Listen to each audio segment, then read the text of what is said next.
Picture this. You're driving down the highway, just minding your own business, and suddenly that little orange check engine light flickers on your dashboard. Now, if you're like most of us, you have the exact same reaction. You totally ignore it. You hope it's just a glitch, or you tell yourself, hey, I'll deal with it next week. Well, what's absolutely fascinating is that your physical body does the exact same thing. It sends us these weird, super easily ignored warning signs, literally subtle lights on our biological dashboard, long before a major breakdown actually happens. Welcome to This Explainer.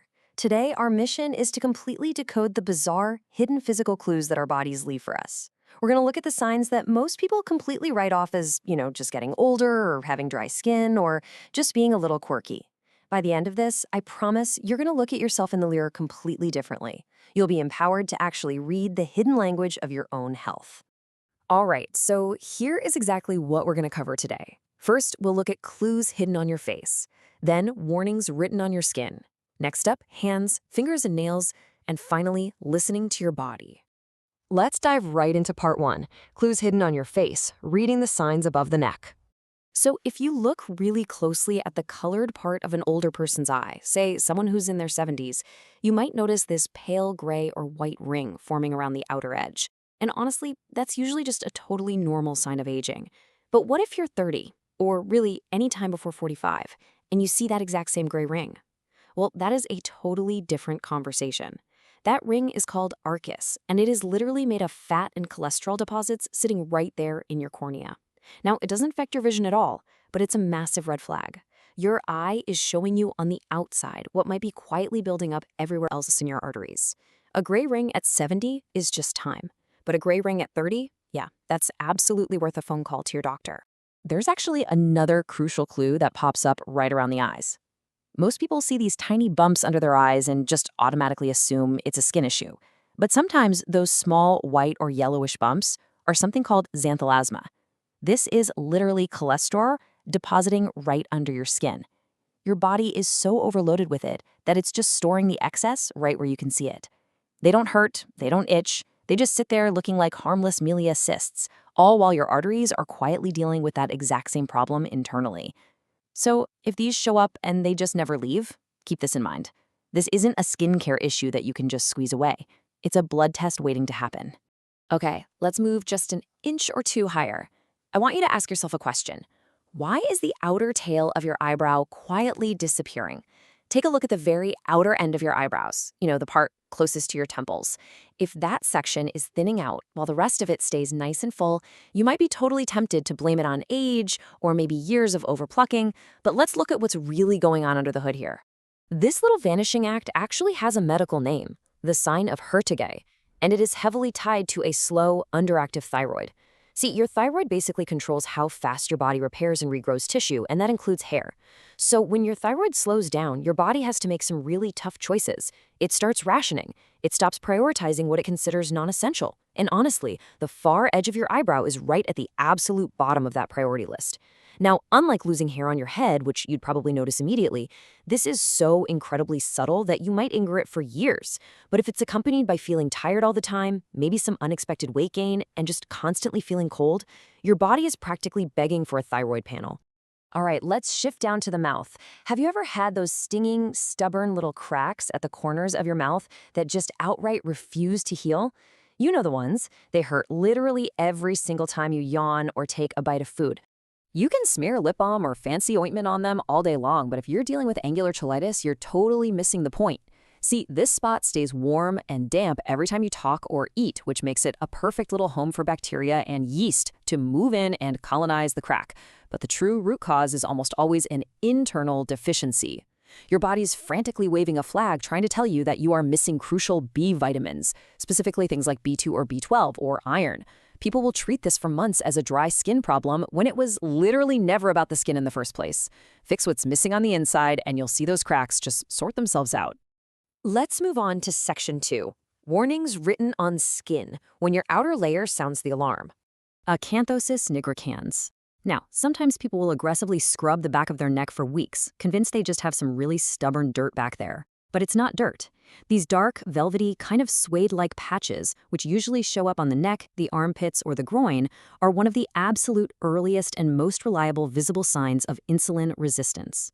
What's happening is your body is pumping out excess insulin to try and keep your blood sugar down, and that excess insulin is literally telling the skin in those specific areas to overgrow. This is a massive early warning system that very often shows up well before an actual diabetes diagnosis. So it's not a hygiene issue at all. It is your metabolism asking for help. Which brings us to something really critical. A slow healing wound is a dangerous trap. A normal, everyday small cut should close up in a week or so, right? Well, when they start taking forever to heal, your body is struggling. Elevated glucose, meaning high blood sugar, damages your blood vessels and your nerves over time. That means fewer repair materials and less oxygen are actually reaching the wound to fix it. But here's the really scary trap. That exact same nerve damage dulls your pain. So the wound doesn't hurt, it doesn't get noticed, and it doesn't heal. It's just a terrifying combination. Consider this idea for a second. An itch with a cause is a nuisance, but an itch with no cause is a question. We all get dry skin, right? Or bug bites, or maybe we react to some new highly scented laundry detergent. But what if your skin is just relentlessly screaming at you and there is absolutely no rash in sight? Well, when there's nothing on the surface to explain the itch, the cause is internal. A struggling liver can actually let bile products build up right under the skin, which makes you feel intensely crazy itchy. Kidney problems, thyroid issues, and iron deficiency can do the exact same thing. And here is the one people really truly don't expect. Persistent, unexplained itching that gets noticeably worse at night or right after a hot shower can actually be an early sign of certain blood cancers, like lymphoma. Look, most itching is totally boring and harmless, but unexplained itching that drags on for weeks, that means you need to stop reaching for the moisturizer and go find out what your internal organs are actually up to.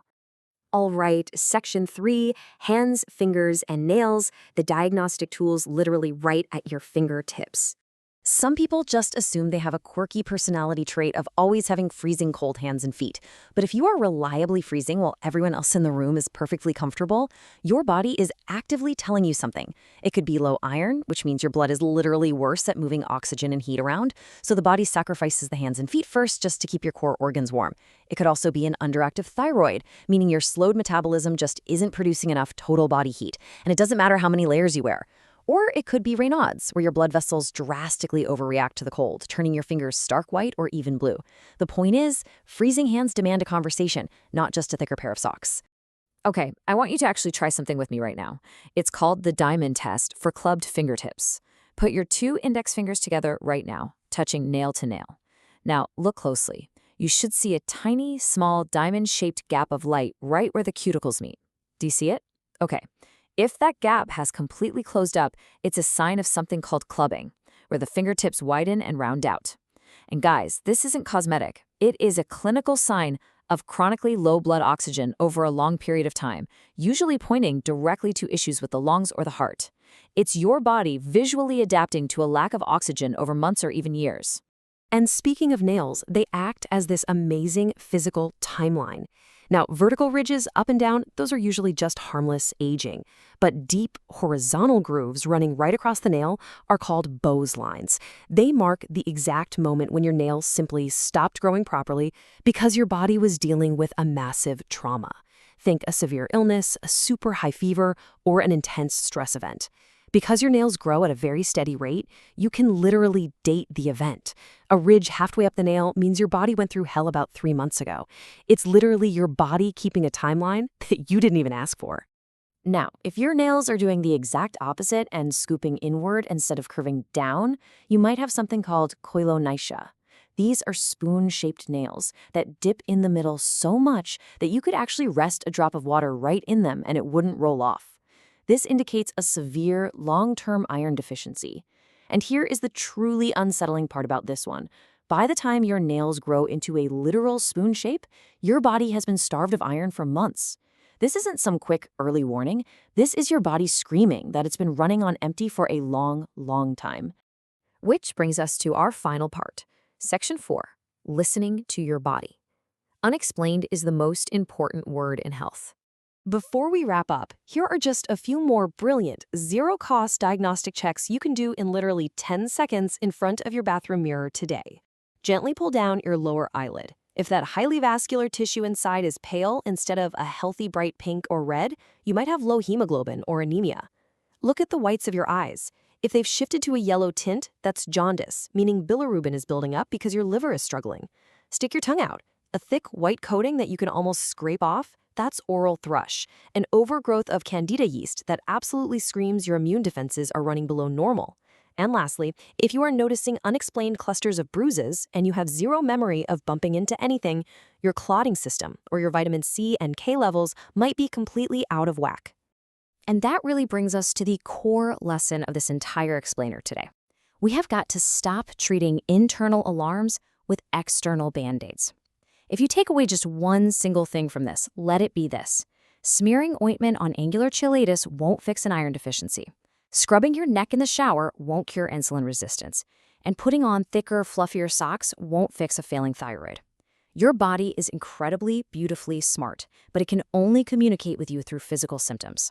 So I want to leave you with one final provocative thought. What question is your body asking you today?